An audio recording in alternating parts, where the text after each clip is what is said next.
ಪ್ರೀತಿಯ ವೀಕ್ಷಕರೇ, ಮನುಷ್ಯ ಒಮ್ಮೊಮ್ಮೆ ಸಹಾಯ ಮಾಡಬೇಕು ಅಂತ ಹೋಗಿ ತಾನೇ ತಬ್ಬಿಬ್ಬಾಗ್ತಾನೆ, ತಾನೇ ಪೆಚ್ಚಿಗೆ ಒಳಗಾಗ್ತಾನೆ, ತಾನೇ ಸಂಕಷ್ಟಕ್ಕೆ ಸಿಲುಕ್ತಾನೆ. ಪ್ರೀತಿಯ ವೀಕ್ಷಕರೇ, ನಾನ್ ನಿಮ್ಮ ಡಾಕ್ಟರ್ ಬಸವರಾಜ ಕೆಬಿ ಮತ್ತೊಮ್ಮೆ ಡಾಕ್ಟರ್ ಜ್ಞಾನದೀವಿಗೆ ಚಾನಲ್ಗೆ ಸ್ವಾಗತ, ಸುಸ್ವಾಗತ. ಇವತ್ತು ಮತ್ತೊಂದು ಕಥೆಯನ್ನ ತೆಗೆದುಕೊಂಡು ಬಂದಿದ್ದೀನಿ. ಅದು ಪಿ ಲಂಕೇಶ್ ಅವರ ಒಂದು ಬಾಗಿಲು ಅಂತಕ್ಕಂಥ ಕತೆ. ಈ ಕತೆ ಮನುಷ್ಯ ಹೇಗೆ ಸಹಾಯ ಮಾಡಬೇಕು ಅಂತ ಬಯಸ್ತಾನೆ, ಸಹಾಯ ಮಾಡುವ ಸಂದರ್ಭದಲ್ಲಿ ಒಮ್ಮೊಮ್ಮೆ ತಾನೇ ಸಂದಿಗ್ಧತೆಯಲ್ಲಿ ಸಿಕ್ಕಾಕೊಂಡ್ಬಿಡ್ತಾನೆ. ಈ ಒಂದು ವಾತಾವರಣವನ್ನ ಬಹಳ ಅಚ್ಚುಕಟ್ಟಾಗಿ ಕಟ್ಕೊಡ್ತಾ ಹೋಗುತ್ತೆ. ಬನ್ನಿ ಕತೆಗೆ ಹೋಗೋಣ. ಪಿ ಲಂಕೇಶ್ ಅವರು ಪತ್ರಕರ್ತರಾಗಿ, ಕವಿಯಾಗಿ, ಕಥೆಗಾರರಾಗಿ, ನಾಟಕಕಾರರಾಗಿ, ಸಿನಿಮಾ ನಿರ್ದೇಶಕರಾಗಿ ಗುರುತಿಸಿಕೊಂಡು ಕನ್ನಡ ಸಾಹಿತ್ಯದಲ್ಲಿ ಒಂದು ದೊಡ್ಡ ಹೆಸರನ್ನು ಮಾಡಿದ್ದಾರೆ. ಇಂಥ ಒಬ್ಬ ಸಾಹಿತಿ ನಮ್ಗೆ ಒಂದು ಕಥೆಯನ್ನ ಇವತ್ತು ಕೊಡ್ತಾ ಇದ್ದಾರೆ. ಅದು ಒಂದು ಬಾಗಿಲು ಅಂತಕ್ಕಂಥದ್ದು. ಇವರು ಸಣ್ಣ ಪರಿಚಯವನ್ನ ಮಾಡ್ಕೊಳ್ಳೋದಾದ್ರೆ, ಇವರು ಶಿವಮೊಗ್ಗ ಜಿಲ್ಲೆಯ ಹೊನ್ನಾಳಿ ತಾಲೂಕಿನ ಕೊನಗವಳ್ಳಿಯಲ್ಲಿ 1935ರಲ್ಲಿ ಜನಿಸ್ತಾರೆ. ತಂದೆ ನಂದಿ ಬಸಪ್ಪ, ತಾಯಿ ದೇವಿರಮ್ಮ.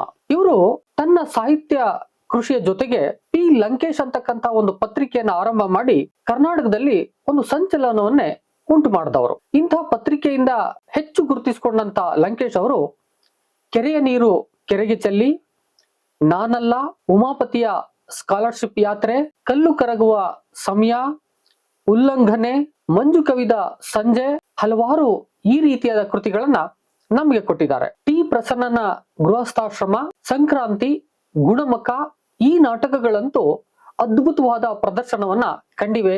ಇಂದಿಗೂ ಕೂಡ ಪ್ರದರ್ಶನವನ್ನ ಕಾಣ್ತಾವೆ ಅಂತಕ್ಕಂಥದ್ದನ್ನ ನಾವು ನೋಡ್ಬೋದು. ಇನ್ನು ಪಲ್ಲವಿ ಚಿತ್ರದ ಅತ್ಯುತ್ತಮ ನಿರ್ದೇಶನಕ್ಕಾಗಿ ರಾಷ್ಟ್ರ ಪ್ರಶಸ್ತಿ ಕೂಡ ದೊರಕಿದೆ. ಇವರಿಗೆ ಕರ್ನಾಟಕ ಸಾಹಿತ್ಯ ಅಕಾಡೆಮಿ, ನಾಟಕ ಅಕಾಡೆಮಿ ಪ್ರಶಸ್ತಿ, ಕೇಂದ್ರ ಸಾಹಿತ್ಯ ಅಕಾಡೆಮಿ ಪ್ರಶಸ್ತಿ, ಹೀಗೆ ಹಲವಾರು ಪ್ರಶಸ್ತಿಗಳನ್ನ ಗಿಟ್ಟಿಸಿಕೊಂಡಂತ ಇವರು 2000 ಇಸವಿಯಲ್ಲಿ ನಮ್ಮಿಂದ ದೂರ ಆಗ್ತಾರೆ. ಈಗ ನಾವು ಇವ್ರು ಕೊಟ್ಟಿರತಕ್ಕಂತ ಒಂದು ಬಾಗಿಲು ಅಂತಕ್ಕಂಥ ಕತೆಗೆ ಹೋಗೋಣ ಬನ್ನಿ. ಅದಕ್ಕೂ ಮುನ್ನ ನೀವೇನಾದ್ರು ನನ್ನ ಚಾನಲ್ಗೆ ಫಸ್ಟ್ ಟೈಮ್ ಬಂದು ಸಬ್ಸ್ಕ್ರೈಬ್ ಆಗದೆ ವಿಡಿಯೋ ನೋಡ್ತಾ ಇದ್ರೆ ದಯವಿಟ್ಟು ಸಬ್ಸ್ಕ್ರೈಬ್ ಮಾಡ್ಕೊಳ್ಳಿ. ಹಾಗೂ ನಾನು ಮಾಡ್ತಕ್ಕಂಥ ಎಲ್ಲ ವಿಡಿಯೋಗಳು ನಿಮ್ಗೆ ತಕ್ಷಣದಲ್ಲಿ ದೊರಕಬೇಕು ಅಂತ ಹೇಳಿದ್ರೆ ಪಕ್ಕದಲ್ಲೇ ಇರೋ ಬೆಲ್ ಬಟನ್ ಕ್ಲಿಕ್ ಮಾಡ್ಕೊಳ್ತೀರಿ ಅಂತ ಅನ್ಕೊಳ್ತಾ ಕತೆಗೆ ಹೋಗ್ತೇನೆ. ಕತೆನಲ್ಲಿ ನಾನು ಮೊದಲನೇದಾಗಿ ಪಾತ್ರ ಪರಿಚಯವನ್ನ ಮಾಡ್ಬಿಡ್ತೇನೆ. ಇಲ್ಲಿ ನಿರೂಪಕರು ಅಂದ್ರೆ ಲೇಖಕರು ಮುಖ್ಯವಾದ ಪಾತ್ರ. ಆ ನಂತರದಲ್ಲಿ ಬರತಕ್ಕಂತ ಮುಖ್ಯವಾದ ಪಾತ್ರ ಅಂತ ಹೇಳಿದ್ರೆ ಚಿನ್ನಮ್ಮನ ಪಾತ್ರ. ಈ ಚಿನ್ನಮ್ಮನ ಸುತ್ತ ಈ ಕತೆ ನಿಂತಿದೆ. ಬಹಳ ಚೆನ್ನಾಗಿ ನೆನ್ಪಿಟ್ಕೊಳ್ಳಿ ಚಿನ್ನಮ್ಮನ ಪಾತ್ರ.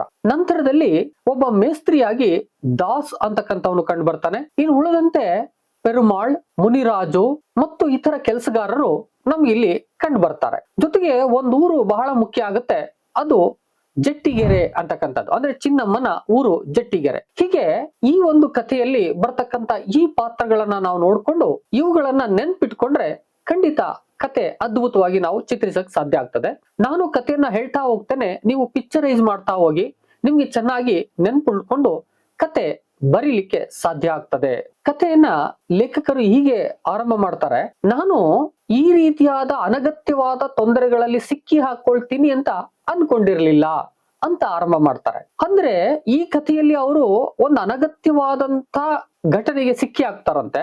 ನಿರೂಪಕರು ಇಲ್ಲಿ ಹೇಳ್ತಾರೆ, ಸಂಕ್ರಾಂತಿಯ ಹೊತ್ತಿಗೆ ಹೂ ಅರಳಿಸಿ ಉಗಾದಿಗೆ ಎಳೆಯ ಕಾಯಿ ಬಿಡುವ ಮಾವಿನ ಮರಗಳು ನನ್ನ ಪ್ರಿಯವಾದ ಜೀವಿಗಳಾಗಿದ್ದವು. ಅಂದ್ರೆ ಪ್ರಕೃತಿಯನ್ನ ಇಷ್ಟಪಡ್ತಕ್ಕಂಥ ನಿರೂಪಕರು ಮುಂದುವರಿತಾರೆ, ನನಗೆ ಇಲ್ಲಿ ಅಂದ್ರೆ ಈ ತೋಟದಲ್ಲಿ ಈಚು, ಕಾಯಿ, ಈ ತರದ ಏನು ಫಲ ಇದಾವೋ ಇವುಗಳು ಹಾಳಾಗ್ಬಾರ್ದು, ಜೊತೆಗೆ ಒಂದು ಕಳವಾಗ್ಬಾರ್ದು.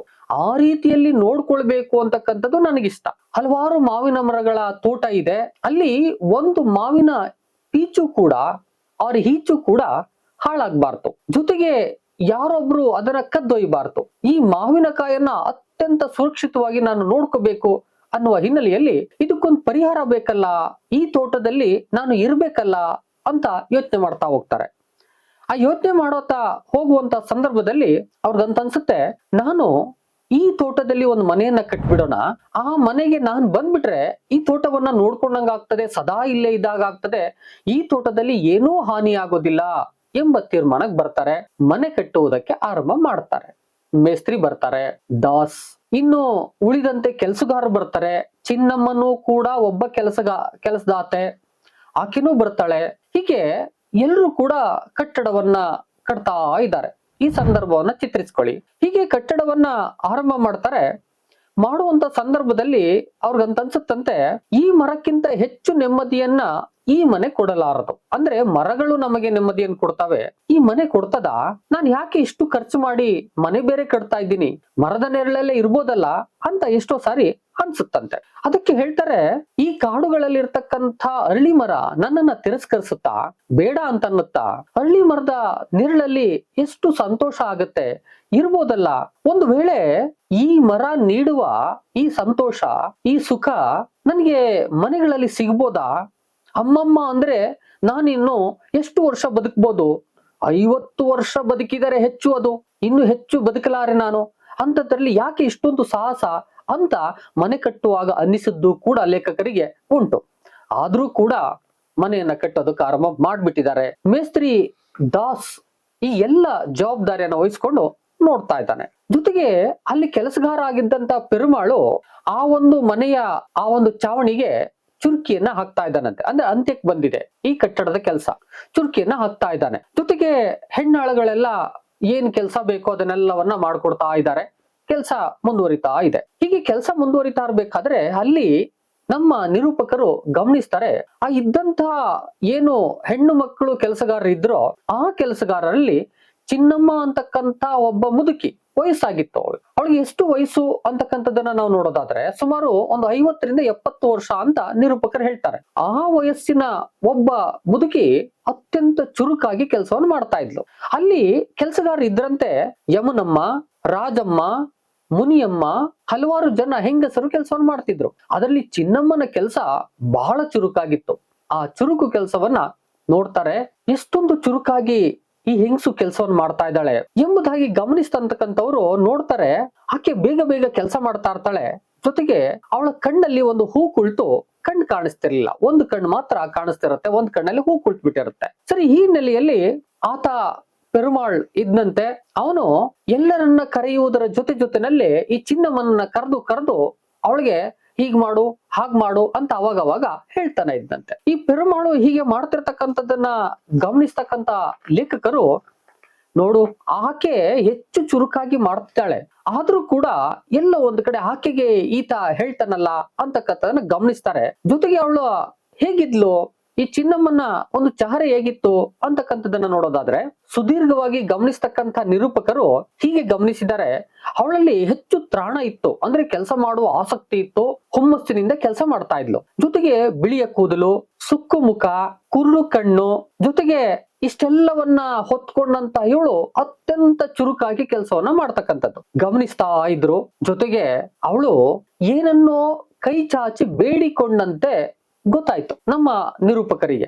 ಏನ್ ಬೇಡ್ಕೊತಿದ್ದಾಳೆ ಇವಳು, ಇಲ್ಲ ಒಂದ್ ಕಡೆ ಅದನ್ನ ಗಮನಿಸ್ತಂತ ಈ ಪೆರುಮಾಳು ಹೋಗು ಕೆಲಸವನ್ನ ಮಾಡು ಅಂತಾನೆ. ಆದ್ರೆ ಲೇಖಕರಿಗೆ ಆಕೆ ಏನನ್ನು ಕೇಳ್ತಿದ್ದಾಳಲ್ಲ ಆ ಭಾಷೆ ನನಗೆ ಗೊತ್ತಾಗ್ತಾ ಇಲ್ಲ, ಅವಳು ತೆಲುಗಿನಲ್ಲಿ ಮಾತಾಡ್ತಾ ಇದ್ದಾಳೆ, ನನ್ಗೆ ಆ ಭಾಷೆ ಗೊತ್ತಾಗ್ತಾ ಇಲ್ಲ, ಆ ದಿಶೆಯಿಂದಾಗಿ ನನಗೆ ಒಬ್ಬ ದ್ವಿಭಾಷಿ ಬೇಕಲ್ಲ ಎಂಬುದಾಗಿ ಯೋಚನೆ ಮಾಡ್ತಾರೆ.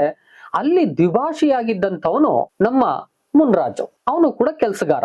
ಮುನಿರಾಜು ಒಬ್ಬ ದ್ವಿಭಾಷೆಯನ್ನ ಬಲ್ಲಂತವನು ಆಗಿರ್ತಾನೆ. ಆ ದಿಶೆಯಿಂದಾಗಿ ತೆಲುಗಿನಿಂದ ಕನ್ನಡಕ್ಕೆ ಕನ್ವರ್ಟ್ ಮಾಡೋಕೆ ಉಪಯೋಗ ಆಗ್ತದೆ ಎಂಬುದಾಗಿ ಮುನಿರಾಜನನ್ನ ಕರೀತಾರೆ. ಕರೆದು ಕೇಳ್ತಾರೆ, ನೋಡು ಆ ಮುದುಕಿ ಏನನ್ನು ಹೇಳ್ತಿದ್ದಾಳೆ, ಅದೇನಂತ ಕೇಳಿ ಹೇಳು ಎಂಬುದಾಗಿ ಹೇಳ್ತಾರೆ.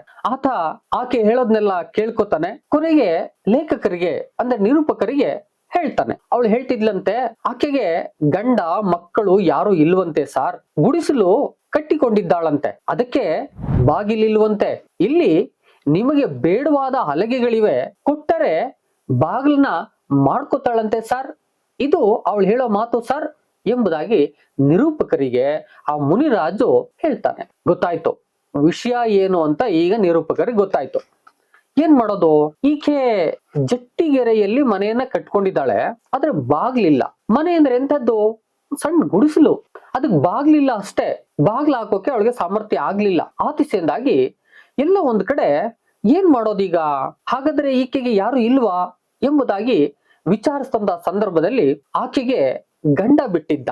ಆತ ಯಾವುದೋ ಒಂದು ಫ್ಯಾಕ್ಟ್ರಿನಲ್ಲಿ ಜವಾನನಾಗಿ ಕೆಲಸ ಮಾಡ್ತಾ ಇದ್ದ, ಜೊತೆಗೆ ಕುಡುಕನಾಗಿದ್ದ. ಯಾವಾಗ ಈಕೆಯ ಜೊತೆ ಸಂಸಾರವನ್ನ ಮಾಡೋಕ್ ಆಗ್ಲಿಲ್ವೋ ಏನ್ ಮಾಡ್ದ, ತನ್ನ ಜಾಗವನ್ನ ಖಾಲಿ ಮಾಡ್ದ. ಈಕೆ ಒಬ್ಬಂಟಿಯಾದಳು, ತನ್ನ ಜೀವನವನ್ನ ಹೀಗೆ ದುಡಿದು ನೂಗ್ತಾ ಇದ್ದಾಳೆ. ಇಂಥವಳು ಒಂದ್ ಸಣ್ಣ ಗುಡಿಸಲು ಮಾಡ್ಕೊಂಡಿದ್ದಾಳೆ.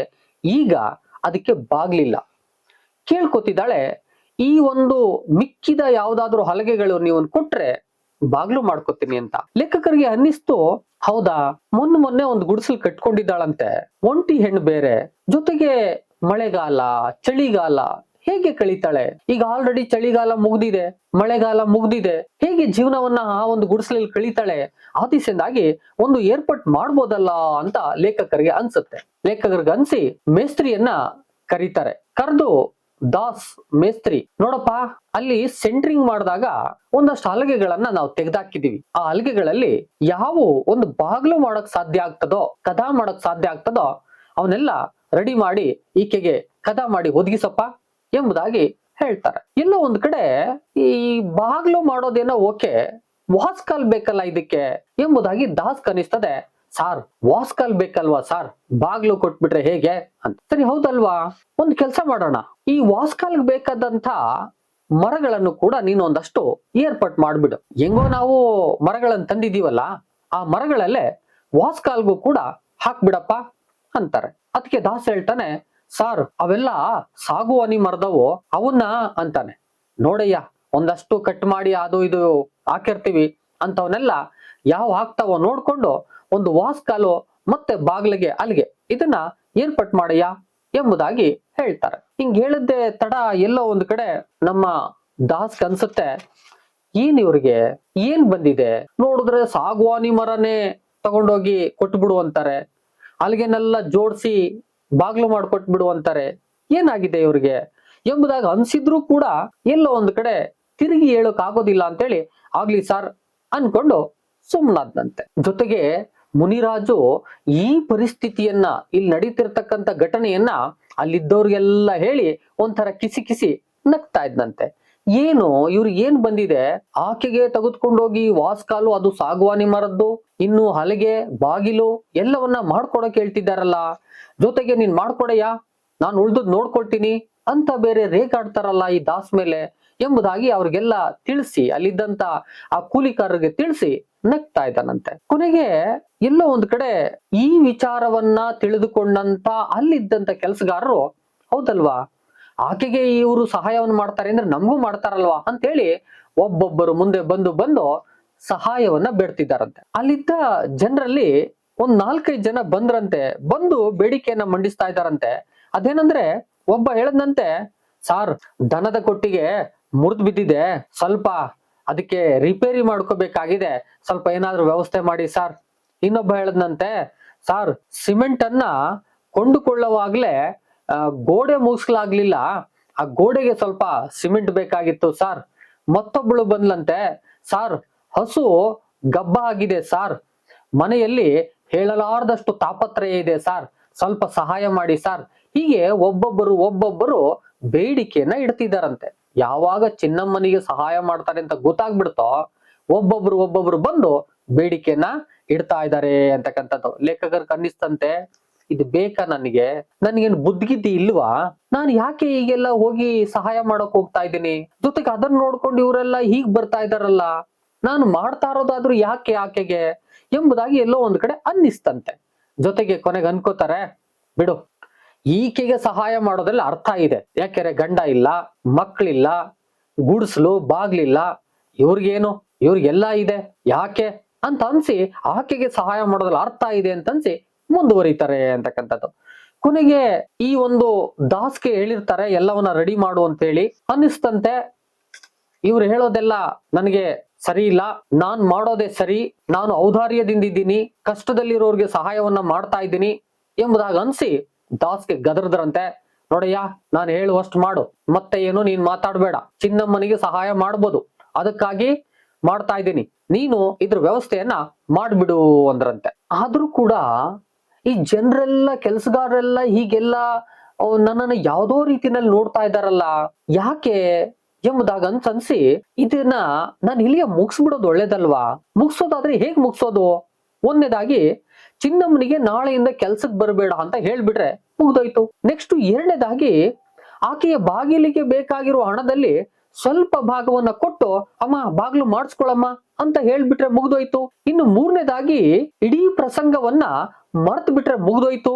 ಇನ್ನು ನಾಲ್ಕನೇದಾಗಿ ಈಕೆ ಹೇಗೋ ಮುದುಕಿ ಒಂದು ವೃದ್ಧಾಪ್ಯ ವೇತನವನ್ನ ಮಾಡಿಸ್ಕೊಟ್ ಬಿಡ್ಬೋದಲ್ಲ ಅಂತ 4 ರೀತಿಯ ಯೋಚನೆಗಳನ್ನ ಮಾಡ್ತಾರೆ. ಎಲ್ಲೋ ಒಂದ್ ಕಡೆ ಹೀಗೆ ಈ ಬಾಗಿಲ ವಿಚಾರವನ್ನ ಎಲ್ಲೋ ಒಂದ್ ಕಡೆ ಬಿಡೋದಕ್ಕೆ ಸಾಧ್ಯ ಇದೆಯಾ ಅಂತಕ್ಕಂತ ಯೋಚನೆಯನ್ನ ಮಾಡಿದಂತ ಲೇಖಕರಿಗೆ ಇವೆಲ್ಲವೂ ಉಳಿಯುತ್ತೆ. ತಕ್ಷಣ ಸಂಜೆ ಆಗ್ತಿದ್ದ ಹಾಗೆ ಗೆಳೆಯರನ್ನ ಕರೀತಾರೆ.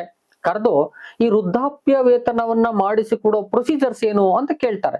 ಅವ್ರು ಹೇಳ್ತಾರಂತೆ, ನೋಡಿ ಇದು ಗ್ರಾಮೀಣ ಮಂತ್ರಿ ಮತ್ತು ಕಂದಾಯ ಮಂತ್ರಿಗೆ ಸೇರ್ತಕ್ಕಂತ ಇಲಾಖೆಗೆ ಬರುತ್ತೆ. ಈ ಇಲಾಖೆನಲ್ಲಿ ಇದನ್ನ ನಾವು ಏರ್ಪಾಟ್ ಮಾಡ್ಬೇಕಾಗತ್ತೆ. ಇದಕ್ಕೆ ಒಂದು ಫಾರ್ಮ್ ಅಂತ ಬರುತ್ತೆ, ಅದನ್ನ ಫಿಲ್ ಮಾಡ್ಬೇಕು. ನಂತರದಲ್ಲಿ ಗ್ರಾಮ ಲೆಕ್ಕಿಗನಿಂದ ಇದು ಶಿಫಾರಸ್ ಆಗ್ಬೇಕು, ತಹಸೀಲ್ದಾರ್ಗೆ ಹೋಗ್ಬೇಕು. ಹೀಗೆ ಮುಂದುವರೆದು ಆ ನಂತರದಲ್ಲಿ ಆಕೆಯ ಚಹರೆಯನ್ನ ಗುರುತಿಸ್ತಕ್ಕಂತ ಫೋಟೋ ಆಗ್ಬೋದು, ಆಕೆಯ ಡೀಟೇಲ್ಸ್ ಆಗ್ಬೋದು, ಇನ್ನಿತರ ಹಲವು ದಾಖಲಾತಿಗಳನ್ನ ಸಲ್ಲಿಸಿದ್ರೆ ವೃದ್ಧಾಪ್ಯ ವೇತನ ಆಗ್ಬೋದು ಅಂತ ಅಂದ್ರಂತೆ. ಸರಿ, ಹಾಗಾದ್ರೆ ಇದನ್ನ ಮಾಡಿಸ್ಬೋದಲ್ಲ ಅಂತ ಮುಂದುವರಿತಾರೆ. ಆದ್ರೆ ಹೇಳ್ತಾರಂತೆ, ನಿಮ್ಗೆ ಇದೆಲ್ಲ ಯಾಕೆ ಬೇಕು?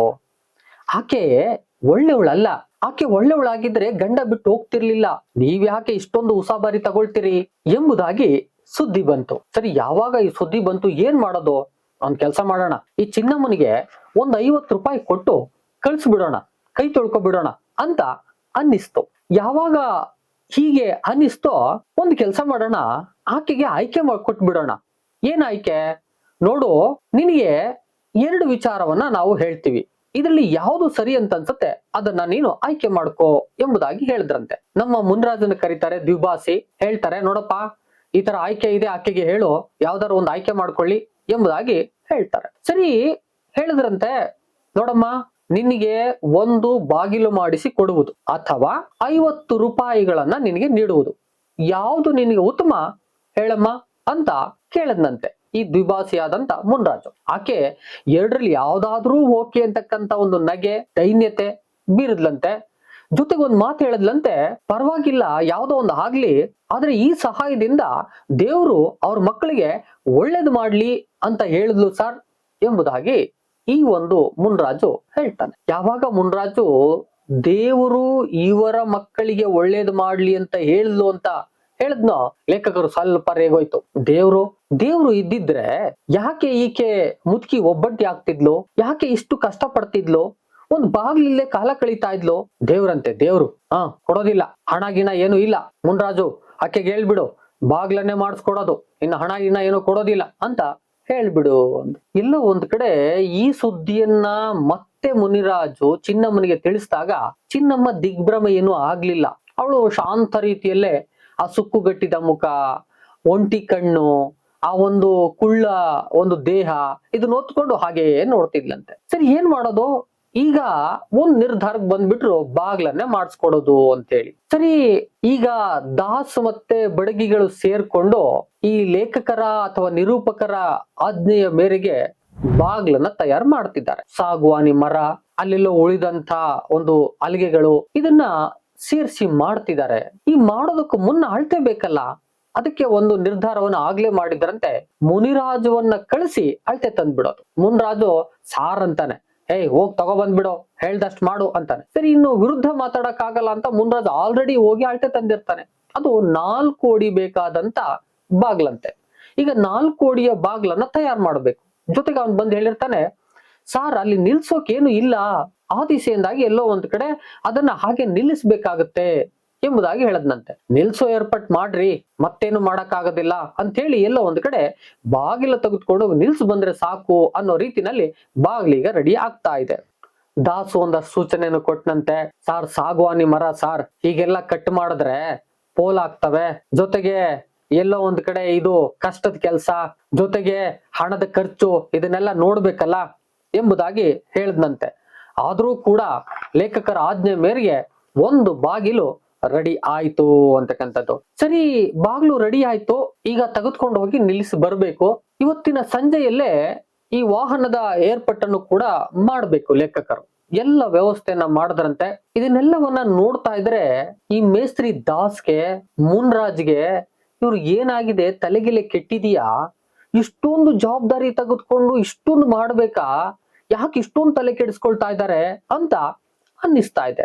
ಆದ್ರೂ ಕೂಡ ಎಲ್ಲೋ ಒಂದ್ ಕಡೆ ಆರ್ಡರ್ ಆಗ್ಬಿಟ್ಟಿದೆ, ಮಾಡ್ಲೇಬೇಕು ಅಂತ ಹೇಳಿ ಈ ಜರೂರು ಕೆಲಸವನ್ನ ಮಾಡಿ ಮುಗಿಸೋದಕ್ಕೆ ಹೊರಟೆ ಬಿಟ್ರು. ಹೋಗ್ತಾರೆ, ಅಲ್ಲಿ ಈ ಚಿನ್ನಮ್ಮನ ಮನೆಗೆ ಬಾಗ್ಲ ನಿಲ್ಸಿ ಎಲ್ಲ ಏರ್ಪಾಟ್ ಮಾಡಿ ಬಂದ್ಬಿಡ್ತಾರೆ. ಕೆಲ್ಸ ಮುಗೀತು, ನಾನು ಒಂದು ದೊಡ್ಡ ಸಹಾಯವನ್ನ ಮಾಡಿದ್ದೀನಿ, ನನ್ನೊಂಥರ ಉದಾರ ಭಾವ ಅಂತ ನಿರಾಳ ಈಗ ಲೇಖಕರಲ್ಲಿ ಇದೆ. ಸರಿ, ಇಷ್ಟ ಆಯ್ತು, ಮಾರನೆಗೆ ಯಥಾಸ್ಥಿತಿ ಇವ್ರ ಮನೆಯ ಕೆಲಸಗಳು ನಡೀತಾ ಇವೆ. ಆದ್ರೆ ಮಾರನೆಯ ದಿನದಿಂದ ಆದ ಘಟನೆಯನ್ನ ನಾನು ಹೇಳ್ಕೊಳ್ಳೋದಕ್ಕೆ ಹಿಂಜರಿಕೆ ಆಯ್ತದೆ ಅಂತಾರೆ ನಿರೂಪಕರು. ಹಾಗಾದ್ರೆ ಏನೋ ಒಂದು ಆಗಿದೆ ಅಲ್ಲ, ಏನಾಗಿದೆ ಇದನ್ನ ನಮ್ಗೆ ವಿವರವಾಗಿ ಹೀಗೆ ಹೇಳ್ತಾರೆ ನೋಡಿ. ಇಲ್ಲ ಒಂದು ಕಡೆ ನಂತರದ ಘಟನೆ ನನಗೆ ಒಂದು ಆಘಾತವನ್ನ ತರುವ ಘಟನೆ ಆಗಿತ್ತು. ಮರುದಿನ ಚಿನ್ನಮ್ಮ ಕೆಲ್ಸಕ್ಕೆ ಬರ್ಲಿಲ್ಲ. ನೋಡ್ತೀನಿ, ಯಾಕೆ ಬರ್ಲಿಲ್ಲ, ಎಲ್ಲೋ ಈ ಕೆಲಸ ಮುಗೀತಲ್ಲ, ಸ್ವಲ್ಪ ರೆಸ್ಟ್ ತಗೊಳ್ತಾ ಇರ್ಬೇಕು. 2ನೇ ದಿನ ಆಗುತ್ತೆ, 2ನೇ ದಿನ ಬರ್ತಾಳ ಅಂತ ನೋಡ್ತಾರೆ, 2ನೇ ದಿನನೂ ಬಂದಿಲ್ಲ. ಅಯ್ಯೋ, ಇದೇನು 2ನೇ ದಿನನೂ ಬಂದಿಲ್ವಲ್ಲ, ಎಲ್ಲೋ ಏನಾಗಿರ್ಬೇಕು ಎಂಬತಕ್ಕಂಥ ಒಂದು ಅನುಮಾನ ಬಂದು ಮುನ್ರಾಜ್ಗೆ ಹೇಳ್ತಾರೆ. ಮುನ್ರಾಜ್, ಆಕೆ 2 ದಿನ ಆಯ್ತು ಬರ್ಲಿಲ್ಲ, ಏನಾದ್ರೂ ಆಗಿದೆಯಾ, ಹೋಗಿ ನೋಡ್ ಬಂದ್ಬಿಡು ಎಂಬುದಾಗಿ ಮುನ್ರಾಜನ್ನ ಕಳಿಸ್ತಾರೆ. ಮುನ್ರಾಜ್ ಹೋಗ್ತಾನೆ, ಜಟ್ಟಿಗೆರೆಗೆ ಬರ್ತಾನೆ. ನೋಡಿದ್ರೆ ಅಲ್ಲಿ ಒಂದು ಆಘಾತದ ಸುದ್ದಿ ತಂದ. ಅಲ್ಲಿ ಗುಡಿಸಲು ಮಾತ್ರ ಇದೆ, ಚಿನ್ನಮ್ಮನೂ ಇಲ್ಲ, ಬಾಗ್ಲು ಇಲ್ಲ. ಏನ್ ಆಶ್ಚರ್ಯ ಇದು, ಹಾಗಾದ್ರೆ ಏನಾಯ್ತು? ಸರಿ, ಎಲ್ಲೋ ಒಂದ್ ಕಡೆ ಈ ಸುದ್ದಿಯನ್ನ ಕೇಳಿದಂತ ಕೆಲ್ಸಗಾರರೆಲ್ಲ ಗೊಳ್ಳಂತ ನಗ್ತಾ ಇದ್ದಾರೆ. ದಾಸ್ ತನ್ನ ಕೆಲಸದಲ್ಲಿ ನಗು ಬಂದ್ರುನು ಒಳೊಳಗನೆ ನಕ್ಕೊಂಡು ಕೆಲಸವನ್ನ ಮಾಡ್ತಿದ್ದಾನೆ. ನಂಗ್ ಗೊತ್ತಿತ್ತು ಅನ್ನೋ ರೀತಿನಲ್ಲಿ ಎಲ್ಲೋ ಒಂದ್ ಕಡೆ ಕೆಲಸ ಮಾಡ್ತಾನೆ ಇದ್ದಾನೆ. ಇನ್ನು ನಮ್ಮ ದಾಸ್ ಅಂತನಂತೆ, ಅಮ್ಮಮ್ಮ ಅಂದ್ರೆ 1500 ರೂಪಾಯಿ ಬೆಲೆ ಬಾಳೋ ಬಾಗ್ಲು ಬಿಡಿಯೋದು ಎಂಬುದಾಗಿ ಎಲ್ಲೋ ಒಂದ್ ಕಡೆ ಒಳಗಡೆ ಟೀಕಿಸೋ ರೀತಿನಲ್ಲಿ ಮಾತಾಡ್ತಿದ್ದಾನಂತೆ. ಸರಿ, ಇಷ್ಟ ಆಯ್ತು. ಲೇಖಕರಿಗೆ ಇದೇನಪ್ಪ ಇದು, ಹಿಂಗಾಗೋಯ್ತು ಕತೆ, ನಾನೇನೋ ಮಾಡಕ್ ಹೋಗಿ ಏನೋ ಆಗೋಯ್ತಲ್ಲ ಅಂತ ಅನಿಸ್ತು. 2 ದಿನ ಕಳೀತು, 3ನೇ ದಿನ ಬಂತು. ಸಹಜವಾಗಿ ಕೆಲಸಗಳೆಲ್ಲ ನಡೀತಾ ಇದ್ದಾವೆ. ಆ 3ನೆಯ ದಿನದ ಸಂಜೆ ಆಗಿದೆ. ಎಲ್ರು ಅವರವರ ಮನೆಗಳಿಗೆ ಕೆಲಸದಿಂದ ಹೊರಡ್ತಾ ಇದ್ದಾರೆ. ಕತ್ಲೆ ಆಗ್ತಾ ಇದೆ. ನೋಡ್ತಾರೆ, ಆ ಒಂದು ತೋಟದ ಯಾವುದೋ ಒಂದು ಮೂಲೆಯಲ್ಲಿ ಮರದ ಕೆಳಗೆ ಒಂದು ದೇಹದ ಆಕೃತಿ ನಿಂತಿದೆ. ಹಾಗೆ ಗಮನಿಸ್ತಾರೆ, ಚಿನ್ನಮ್ಮ ಆ ಕುಳ್ಳು ದೇಹವನ್ನ ಹೊತ್ಕೊಂಡು ನಿಂತಿದ್ದಾಳೆ. ಏನಾಯ್ತು? ಮುನ್ರಾಜ್, ಬಾಯ್ಲಿ ನೋಡು, ಚಿನ್ನಮ್ಮ ಅಲ್ವಾ, ಯಾಕೆ ಇಲ್ಲಿ ನಿಂತಿದ್ದಾಳೆ, ಕರಿ, ಏನಾಯ್ತು ಕೇಳು ಎಂಬುದಾಗಿ ಮುನ್ರಾಜನ ಆಕೆನ ಕರೆದು ಕೇಳ್ತಾರೆ. ಅವಳು ಏನು ಮಾತಾಡ್ತಲ್ಲ, ಗುಳು ಅಂತ ಅಳ್ತಾಳೆ. ಮುನ್ರಾಜ್ ಕೇಳಿದ್ರೆ ಅವಳು ಏನ್ ಹೇಳುದು ಅಂತ ತರ್ಜುಮೆನ ಕರೆಕ್ಟ್ ಆಗಿ ಮಾಡ್ತಿಲ್ಲ. ಲೇಖಕರಿಗೆ ಏನು ಅರ್ಥ ಆಗ್ತಾ ಇಲ್ಲ, ಏನ್ ಮಾಡೋದು? ದಾಸ್ ಇದ್ನಲ್ಲ, ದಾಸನನ್ನ ಕರೆದ್ರು. ದಾಸ್, ಬಾಯ್ಲಿ, ಅವಳು ಏನ್ ಹೇಳ್ತಿದ್ದಾಳೆ ಅಂತ ನೀನ್ ಹೇಳು ಎಂಬುದಾಗಿ ದಾಸನ್ ಕೇಳ್ತಾರೆ. ದಾಸ್ ಚಿನ್ನಮ್ಮ ಹೇಳಿದ ವಿಚಾರವನ್ನ ಹೇಳಿದ್ನಂತೆ. ಸಾರ್, ಅವಳು ಹೇಳ್ತಿದ್ದಾಳೆ, ತನ್ನ ಬಾಗ್ಲನ್ನು ರಾತ್ರಿ ಹೊತ್ತು ಯಾರೋ ಕತ್ಕೊಂಡು ಹೋದರೆಂದು, ಅವರನ್ನು ಬೆನ್ನಟ್ಟಿ ಹೋದ ತಾನೂ ಕೂಗಿಕೊಂಡರೂ ಊರ ಯಾರೂ ಸಹಾಯಕ್ಕೆ ಬರಲಿಲ್ಲವೆಂದು, ಪೊಲೀಸ್ ಸ್ಟೇಷನ್ಗೆ ಹೋಗಿ ಗೋಗರೆದರೂ ಅವರೇನೂ ಮಾಡಿಲ್ಲವೆಂದು ಹೇಳ್ತಿದ್ದಾಳೆ ಸಾರ್ ಎಂಬುದಾಗಿ ದಾಸು ಅವಳು ಹೇಳಿದ ವಿಚಾರವನ್ನ ಲೇಖಕರಿಗೆ ಹಾಗೆ ತಲುಪಿಸಿದ. ಸರಿ, ಲೇಖಕರು ನೋಡ್ತಾರೆ, ಏನಾಯ್ತಾಗಾದ್ರೆ, ಯಾರ್ ಕದ್ದಿರ್ಬೇಕು ಅಂತ ಯೋಚನೆ ಬರುತ್ತೆ. ದಿಗ್ಭ್ರಮೆಗೊಳ್ತಾರೆ. ನಾನು ಏನೋ ಮಾಡಕ್ ಹೋಗಿದ್ನಲ್ಲ, ಏನೋ ಆಗೋಯ್ತು ಅಂತ ಅನ್ಸುತ್ತೆ. ಲೇಖಕರಂತಾರೆ, ಅಲ್ಲ, ಬಾಗಿಲನ್ನು ಕದಿಯುವ ನೀಚರು ಯಾರ್ರೀ ಅವರು, ಅಂಥವ್ರು ಇರ್ತಾರೇನ್ರಿ, ಸಾಧ್ಯ ಏನ್ರಿ ಇದು ಎಂಬುದಾಗಿ ಅಂತಾರಂತ. ಅದಕ್ಕೆ ದಾಸ್ ಅಂತಾನೆ, ಅದು ಗುಡಿಸಲು ಸಾರ್, ಅದು ಗಟ್ಟಿಯಾಗಿ ನಿಂತಿರ್ಲಿಲ್ಲ. ನಾವು ಪಾಲಿಶ್ ಮಾಡಿದ ಸಾಗುವಾನಿ ಮರನ ತೆಗೆದುಕೊಂಡು ಹೋಗಿ ಅಲ್ಲಿ ಇಟ್ರೆ ಕಣ್ಣಿಗೆ ರಾಚುತ್ತೆ, ಯಾರ್ ತಾನೇ ಬಿಡ್ತಾರೆ ಸರ್ ಅದು, ಅಲ್ಲಿ ಬಹಳ ದಿನ ಅದು ಇರ್ಲಿಕ್ಕಿಲ್ಲ ಅನ್ನೋದು ನನ್ಗೂ ಕೂಡ ಅನ್ನಿಸ್ತಿತ್ತು ಸಾರ್ ಎಂಬುದಾಗಿ ಅವನು ಕೂಡ ಹೇಳದ್ನಂತೆ. ಕೊನೆಗೆ ಲೇಖಕರು, ಎಂಥ ಮೂರ್ಖ ನಾನು, ಇವ್ರಿಗೆಲ್ಲ ವಿಚಾರಗಳು ಗೊತ್ತಿದ್ರು ನಾನು ಗೊತ್ತಿಲ್ದೇನಾಗೆ ಹೀಗೆ ಮಾಡ್ಬಿಟ್ನಲ್ಲ, ಏನಾಯ್ತು ಇದು ಎಂಬುದಾಗಿ ಎಲ್ಲೋ ಒಂದು ಕಡೆ ಇಡೀ ಪರಿಸರ ಇವ್ರನ್ನ ಎಲ್ಲೋ ಒಂದು ಕಡೆ ದಡ್ಡನಂತೆ, ಹುಂಬನಂತೆ ನೋಡುವಂತೆ ಅದು ಭಾಸ ಆಗ್ತಿತ್ತಂತೆ. ಲೇಖಕರು ತನ್ನ ಈ ಮೂರ್ಖತನಕ್ಕೆ ತಾನೇ ಹಿಂಜರಿಕೆಯನ್ನು ಪಡ್ತಿದ್ದಾರೆ. ಎಲ್ಲೋ ಒಂದ್ ಕಡೆ ಇವ್ರಿಗೆ ನಾಚಿಕೆ ಆದಂಗ ಆಗ್ತಾ ಇದೆ. ಏನಾಗೋಯ್ತಲ್ಲ ಇದು, ಎಲ್ಲೋ ಒಂದ್ ಕಡೆ ಇವ್ರಿಗೆ ಅನಿಸ್ತಂತೆ, ನಾನು ಹುಂಬನಾಗಿ ಮಾಡಿದಂತ ಈ ಸಹಾಯ ಇದೆಯಲ್ಲ, ಈ ಸಹಾಯ ಕೆಟ್ಟಾಗ್ಬಾರ್ದು. ಊರವರು, ಪೊಲೀಸ್ನವರು ಇವರೆಲ್ಲರ ಸಹಾಯವನ್ನ ತೆಗೆದುಕೊಂಡ್ರೆ ಎಲ್ಲೋ ಒಂದ್ ಕಡೆ ಇದಕ್ ನ್ಯಾಯ ದೊರಕುತ್ತೆ. ಇದಕ್ಕೊಂದು ಏರ್ಪಾಟ್ ಮಾಡ್ಲೇಬೇಕು ಅಂತ ಅನ್ನಿಸ್ತಂತೆ. ಕೊನೆಗೆ ಎಲ್ಲೋ ಒಂದ್ ಕಡೆ ಲೇಖಕರಿಗೆ ಅನಿಸ್ತು, ನಾನ್ ಮಾಡೋದ್ ಸಹಾಯ, ನನ್ನ ಭಾವನೆ, ನನ್ನ ಜ್ಞಾನ ಈ ಪರಿಸರಕ್ಕಿಲ್ಲ, ಇವರೆಲ್ಲ ಅದಕ್ಕೆ ಈಗೆಲ್ಲ ಮಾತನಾಡ್ತಿದ್ದಾರೆ, ನಾನು ಮಾಡಿದ ಸರಿಯಾದ ಕೆಲಸವೇ ಆಗಿದೆ ಅಂತಕ್ಕಂಥದ್ದನ್ನ ಇವರು ನೆನ್ಸ್ಕೊಂಡು ಹೇಳ್ತಾ ಇದ್ದಾರೆ.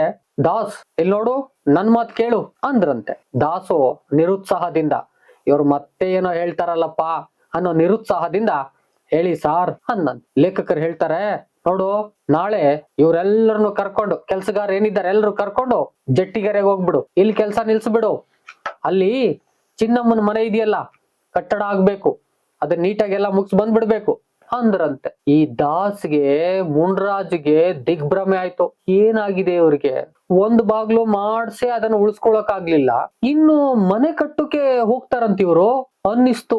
ಯಾವಾಗ ಹಿಂಗ್ ಅನ್ನಿಸ್ತು, ಅಲ್ಲಿ ನಿಂತಿದ್ದಂತ ಕುಬ್ಜ ಮುದುಕಿ ಚಿನ್ನಮ್ಮ ಬೇಡಿ ಸಾರ್ ಅನ್ನೋ ಗ್ವಾಗರಿಯುವಂತೆ ದೈನ್ಯತೆಯಿಂದ ಕೈ ಮುಗಿದು ಕೇಳ್ಕೊತಿದ್ದಾಳಂತೆ. ಬೇಡಿ, ಈ ಕಾರ್ಯಕ್ಕೆ ನೀವು ಕೈ ಹಾಕ್ಬೇಡಿ ಎಂಬುದಾಗಿ ಅವಳು ಕೇಳ್ಕೊಳ್ತಿದ್ದಾಳಂತೆ ಅಂತಕ್ಕಂಥದ್ದು. ಕೊನೆಗೆ ಆ ಕತ್ತಲೆ ಆಲ್ಮೋಸ್ಟ್ ಆಲ್ ಕತ್ಲೆ ಆಗ್ಬಿಟ್ಟಿದೆ. ಕೆಲ್ಸಗಾರೆಲ್ಲ ಹೊರಟಿದ್ರು. ತಕ್ಷಣದಲ್ಲಿ ಸ್ವಲ್ಪ ಎತ್ತರದ ಕಂಠವನ್ನ ಮಾಡಿ, ಎತ್ತರದ ಧ್ವನಿಯನ್ನು ಮಾಡಿ ಕರೆದ್ರಂತೆ. ಎಲ್ರು ಬನ್ನಿ ಇಲ್ಲಿ, ದಾಸ್, ಮುನ್ರಾಜ್, ಕೆಲ್ಸಗಾರೆಲ್ಲ ಬನ್ನಿ ಇಲ್ಲಿ ಎಂಬುದಾಗಿ ಕರೆದ್ರಂತೆ. ಮುನ್ರಾಜ್ ಕರೆದ್ರಂತೆ. ಮುನ್ರಾಜ್ ಬಾಯ್ಲಿ ಅಂದ್ರಂತೆ. ಮುನ್ರಾಜ್ ಏನ್ ಸಾರ್ ಅನ್ನಂತೆ. ನನ್ನ ಹುಚ್ಚಿನಲ್ಲಿ ಕೆಲವು ಸಲ ಸತ್ಯ ಹೊಳೆಯುತ್ತೆ. ಈ ಚಿನ್ನಮ್ಮ ಕಳ್ಳಿ ಎಲ್ಲ ಅನ್ನಿಸಿದೆ. ಈ ತಬ್ಬಲಿಗೆ ನಾನೇನು ಮಾಡೋಕೆ ಆಗ್ತಿಲ್ಲ, ಆದರೆ ನಿನಗೆ ಏನಾದ್ರೂ ಮಾಡ್ತೇನೆ ಅಂದೆ. ಈಗ ಮುನ್ರಾಜ್ ಮೇಲೆ ರೇಗಾಡ್ತಿದ್ದಾರೆ. ನಿನಗೇನಾದ್ರು ಮಾಡ್ತೀನಿ, ಈಗ ಆಕೆಗೆ ಸಹಾಯ ಮಾಡಕ್ ಆಗ್ಲಿಲ್ಲ, ನಿನ್ಗೇನಾದ್ರು ಮಾಡ್ತಿದೀನಿ ಅಂದ್ರಂತೆ. ಅವನ್ ತಕ್ಷಣದಲ್ಲಿ, ಏನ್ ಸಾರ್, ನೀನು ನಾಳೆ ಬೆಳಿಗ್ಗೆ ಆಕೆಯ ಬಾಗಿಲು ಕದವನ್ನು ಹಿಂದಿರುಗಿಸ್ತಾ ಇದ್ರೆ ನಿನ್ನ ಮೇಲೆ ಪೊಲೀಸ್ ಕಂಪ್ಲೇಂಟ್ ಮಾಡ್ತೇನೆ ಅಂದ್ರಂತೆ. ತಬ್ಬಿಬ್ಬಾದ ಮುನ್ರಾಜ್, ಎಲ್ಲಪ್ಪ ಇದು, ನಾನ್ ಎಲ್ಕದ್ದೆ ಅಂತ ಅನಿಸ್ತು. ಸದ್ದು, ಅವನ್ ಏನೇನೋ ಸದ್ದು ಮಾಡೋದಕ್ಕೆ ಹೊರಟು ಬಿಟ್ಟ. ಅವನ್ ಕೆನ್ನೆಗೆ 4 ಬಾರಿಸಿದ್ದಾರೆ. ಅವನ್ ಹೇಳ್ತಿದ್ದಾನೆ ತೆಲುಗಿನಲ್ಲಿ. ದಾಸು ಬೈತೊಡಗಿದ. ಈಗ ಕೊನೆಗೆ ಲೇಖಕರು ಏದುಸರು ಬಿಡ್ತಾ ಹೇಳ್ತಾ ಇದ್ದಾರೆ, ಈ ಲೋಫರ್ ದಾಸ್ನ ಸಹಾಯ ತಗೊಂಡು ನೀನು ಬಾಗಿಲು ಕದವನ್ನ ಹಿಂದಿರುಗಿಸ್ಬೇಕು ಅಂದ್ರು. ಅಂದ್ರೆ ಮುನ್ರಾಜು ಮತ್ತೆ ಈ ಒಂದು ದಾಸ್ ಸೇರ್ಕೊಂಡೇ ಈ ಕೆಲಸ ಮಾಡಿದ್ದಾರೆ ಅಂತಕ್ಕಂಥದ್ದು ತೀರ್ಮಾನ ಮಾಡಿದಂತ ಲೇಖಕರು ಅವರಿಬ್ರು ಮೇಲೆ ಹರಿಯಾಯ್ದ್ರು. ಇಬ್ರು ತಬ್ಬಿಬ್ಬಾಗೋದ್ರು. ಅಲ್ಲಿದ್ದ ಕೆಲ್ಸಗಾರರೆಲ್ಲ ನೋಡ್ತಾ ಇದ್ರಂತೆ. ಈಗ ಲೇಖಕರು ಒಂದು ಒಳ್ಳೆಯ ನಿರ್ಧಾರಕ್ಕೆ ಬಂದಿದ್ದಾರೆ ಅನ್ನೋ ಹಾಗೆ ನೋಡ್ತಿದ್ರಂತೆ. ಇಷ್ಟಕ್ಕೆ ಕಥೆಯನ್ನ ನಿರೂಪಕರಾದಂತ ಲಂಕೇಶ್ ಅವರು ನಿಲ್ಲಿಸ್ಬಿಡ್ತಾರೆ. ಇಡೀ ಕತೆ ತಾನು ಸಹಾಯ ಮಾಡೋದಕ್ಕೆ ಹೋದಂತ ಸಂದರ್ಭದಲ್ಲಿ ಏನೇನನ್ನ ಅನುಭವಿಸೋಕ್ ಸಾಧ್ಯ ಆಗ್ತು ಅಂತಕ್ಕಂಥದ್ದನ್ನ ಅಚ್ಚುಕಟ್ಟಾಗಿ ತಿಳಿಸ್ತಾ ಹೋಗ್ತು. ಕೊನೆಗೆ ತಾನೇ ಸಂದಿಗ್ಧತೆಯಲ್ಲಿ ಸಿಕ್ಕಾಕೊಂಡದ್ದನ್ನು ಕೂಡ ತಿಳಿಸ್ತಾ ಹೋಗ್ತು. ಒಮ್ಮೊಮ್ಮೆ ಈಗ ಆಗ್ತದೆ ಅಂತಕ್ಕಂಥದ್ದನ್ನ ನಾವು ಕೂಡ ನೋಡಿರ್ಬೋದು. ಈ ಹಿನ್ನೆಲೆಯಲ್ಲಿ ಕತೆ ಬಹಳ ಮುಖ್ಯ ಆಗ್ತು ಅಂತಕ್ಕಂಥದ್ದನ್ನ ಈ ಮೂಲಕ ಹೇಳ್ತಾ, ಇವತ್ತಿನ ಈ ಒಂದು ಸ್ಟೋರಿಯನ್ನ ಇಲ್ಲಿಗೆ ನಿಲ್ಲಿಸ್ತಾ, ಈ ವಿಡಿಯೋ ಹಲವಾರು ಜನಕ್ಕೆ ಬೇಕಾಗುತ್ತೆ, ಶೇರ್ ಮಾಡಿ, ಕಾಮೆಂಟ್ ಮಾಡಿ, ಲೈಕ್ ಮಾಡಿ ಅಂತ ಕೇಳ್ಕೊಳ್ತಾ ಮತ್ತೊಂದು ವಿಡಿಯೋ ಜೊತೆ ನಿಮ್ಮೊಟ್ಟಿಗೆ ಬರ್ತೀನಿ. ಅಲ್ಲಿವರೆಗೆ thank you and all, love you all. Video ನೋಡಿದ ಪ್ರತಿಯೊಬ್ಬರಿಗೂ ಕೂಡ ಅನಂತ ಧನ್ಯವಾದಗಳು. ಮತ್ತೆ ಭೇಟಿ ಆಗ್ತಿರೋಣ.